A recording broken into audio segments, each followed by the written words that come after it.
Alright, welcome back to the Quick Speed Shop. What I got going on today is the Model A truck is up in the air because I can't get the brakes to bleed. So let's see what we're going to do to fix that.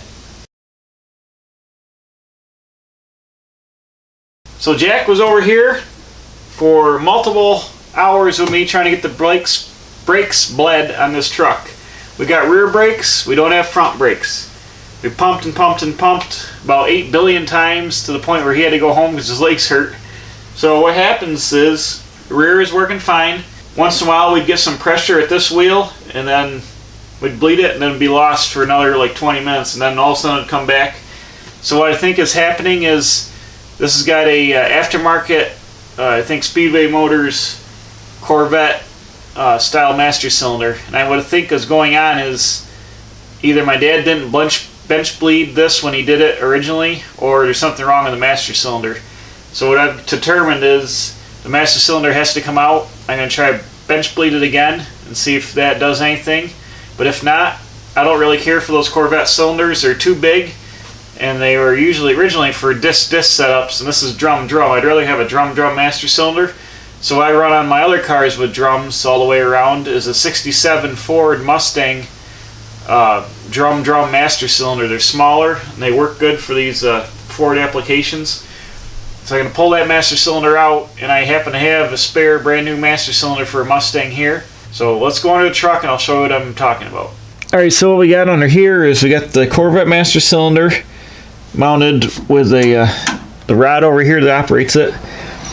Lines coming out, going to residual pressure valves up here, 10-pound residual pressure valves for drum brakes front and rear.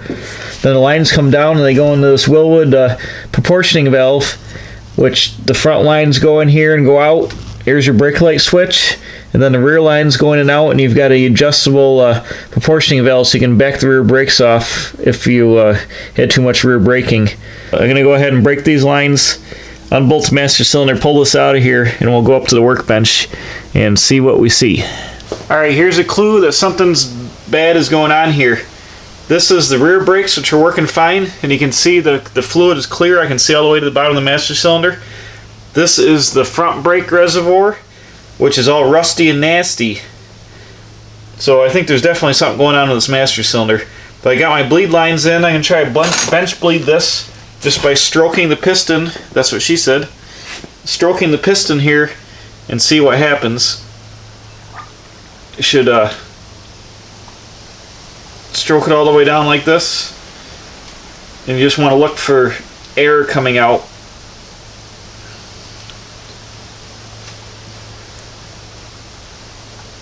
Which I don't appear to have any, but I don't see any fluid moving.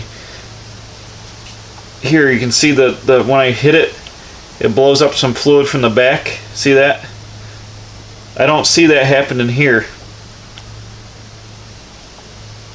And I'm just going to pull this out in a minute and see if it's actually pumping fluid. You see that? It's just got a little bit stroking out of there. Now watch this. How much comes out of the rear one? That's a good steady stream. And then you hear it suck back in and just suck some air. So now you'll see the air blow out and it'll suck fluid. Now it's got a little bit of air in it because I pulled that line out. I don't think this front bore is working correctly. Alright, look at the grunginess in this old master cylinder. The front bore had all kinds of rust in it.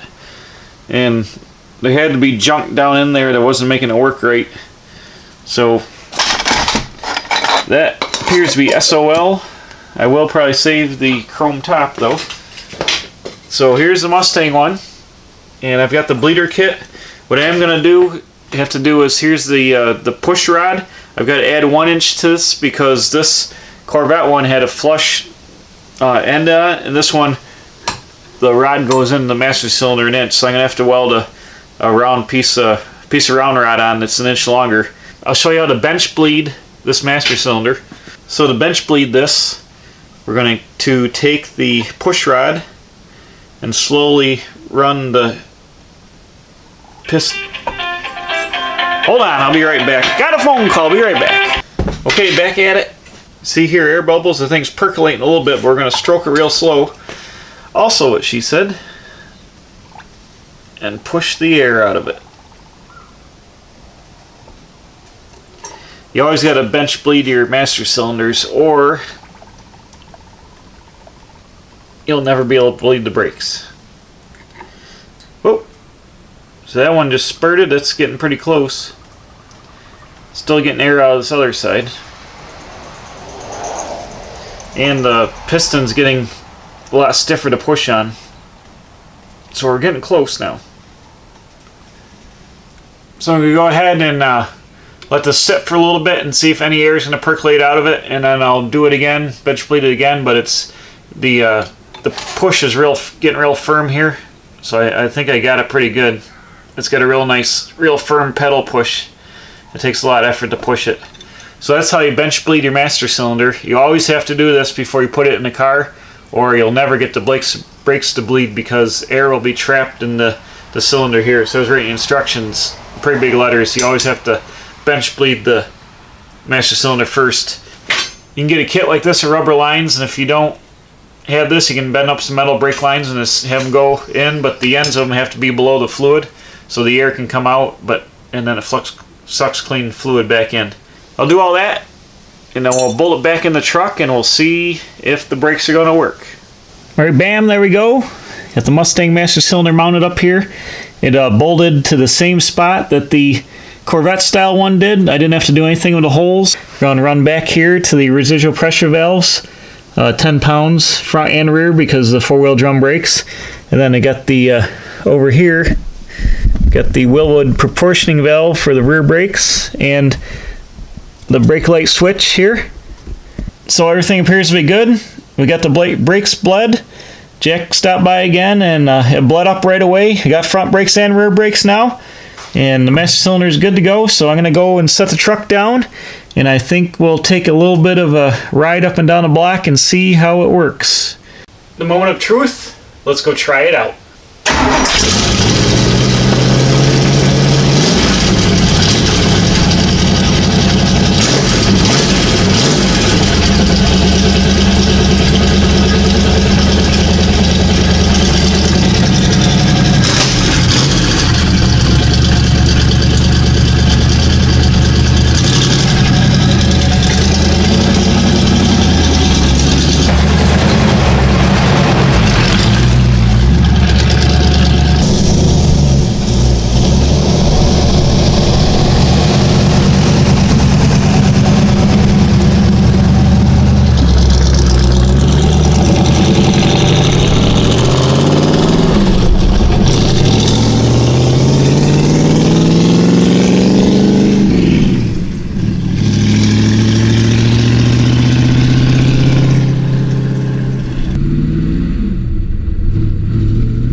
that was crazy. A little windshield-less hammer down the road. The tires were warm, the engine's warm. I was in 4th gear, which is overdrive. It goes real good. It's got a lot of torque, a lot of power. So the brakes seem to be working pretty good. I think they need to be bled a little bit more. But at least it stops. I had no problem going down through several intersections and coming to a stop and then taking off from there. I do need to adjust the arm for the brake lights. The rod must be just a little bit long, and it's trail braking or I need to put a spring on it to pull the pedal all the way back, because it'll trail brake a little bit and turn the brake light switch on, I noticed. But other than that, it seems to be working good. I'm going to keep tinkering on this project, button things up. I'm going to put the windshield in so at least I can do some driving without having my hat blow off. So thanks for watching. Please subscribe and come back to the Quick Speed Shop. We'll be working on this Hot Rod 29 Ford Model A pickup a little bit more. And then we'll be getting back into some other projects like the 37 Ford, which is outside.